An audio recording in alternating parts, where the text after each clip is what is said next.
Monica's place. We are literally on location right outside my home. We're going to spend some time inside Kelly's Memories in Motion truck, where we're going to create a mini album donated by Cosmo Cricket, and then at the end of the program, I'm going to donate a kit to one of our lucky viewers.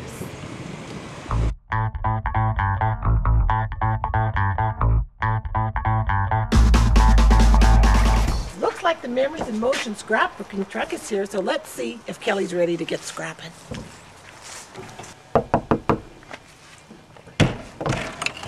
You're not Kelly. No, Kelly's my mom. Mom! Hi, Kelly. Hi, Monica. How are you? Good. How are you, Kelly? Good. Can we come in and have a look inside? You bet. Come on in. Hey.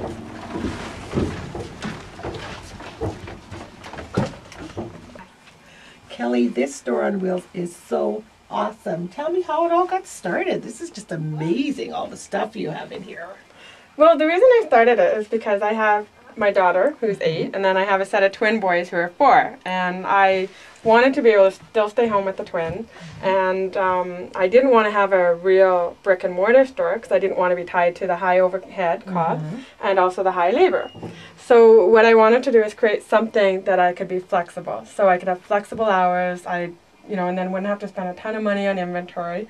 And basically I wanted to be able to go to the events that these stores aren't reaching, which are the crops and the retreats. So today we're working on this mini album made out of chipboard.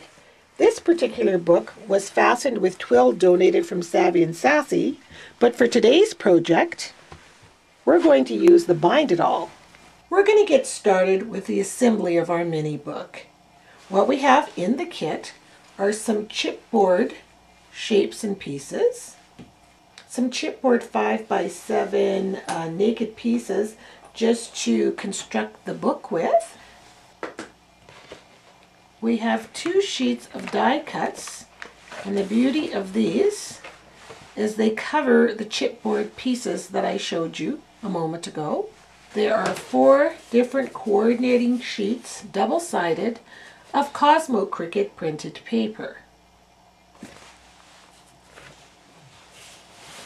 To get started, you're going to open up the card and cover both sides with printed paper of your choice, as long as the one side is different from the other.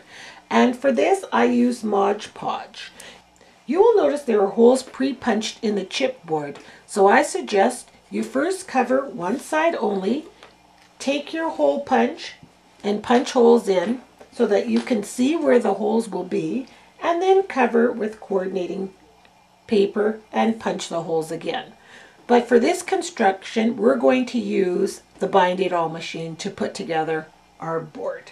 So what I'd like you to go ahead and do is cover all 4 pieces, both sides, with printed paper.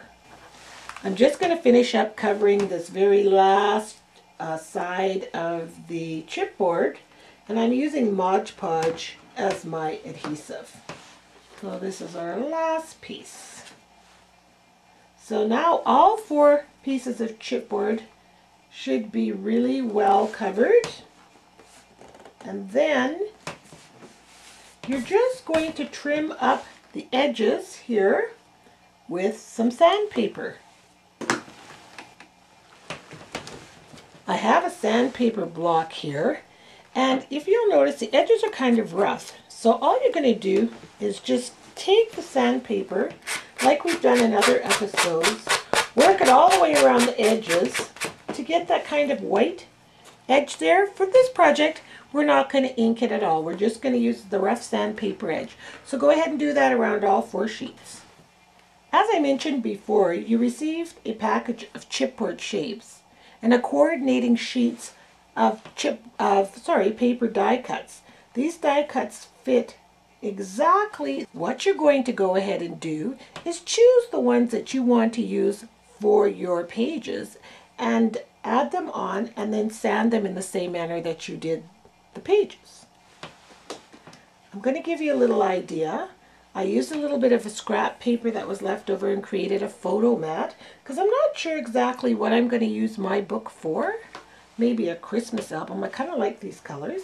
And there's my sanded chipboard piece. I poked the holes through the button and tied some of that black ribbon twill from Savvy and Sassy. And so you can just go ahead and coordinate the rest of your pieces to your liking. If you'll notice in Kelly's original book, she used a yellow golden twill to coordinate with her book. And here's some of her die cut shapes that she used. She did some journaling in there. She did this book about her twins. The star shape there, and then on the back. I'm going to use this ribbon from Pebbles Ink to add elements to my book. One little tool I wanted to quickly show you is my ribbon iron from Pebbles Ink. It's kind of like a flat iron for your hair, but it's really small and it sits on your desktop. But I wanted to add some ribbon to my trim for an embellishment, and when I took it out of the package, it had a whole bunch of crimps in it. I didn't want to pull out my iron and ironing board, so what you do is simply pop your ribbon in here. There's a little lock feature. You lock it and you pull it through, and there you have a beautifully piece of ironed ribbon to add to your projects. So I've put together the embellishments for my mini book. Earlier in the day, Kelly showed us how to bind it using the Bind It All machine by Zetter. So Kelly, you're going to show us how to put this wiry thing in here, right? So that it fastens for the book. You just put it into the hole punch, then pull the handle down, all the way down. So it's pretty easy to do then, hey? It is, it's very easy. And the neat thing is the wires come in 12 inches. And so what you do when you only want something that's 6 holes, like this, all you do is take this handy dandy toolkit, and all you do is count how many holes that you have, and we have 6, so 1, 2, 3, 4, 5, 6. And we are just going to snip these wires like this. Oh, very cool. And then what we do is you can just flip it. So it can make a nice little quick handy flip book. Well, that's pretty easy. Mine is put together with the Bind It All by Zetter, and Kelly put hers together with the black ribbon twill donated from SavvyandSassy.com. For details on how you too can win this kit, please stay tuned to the end of the program. Bye for now.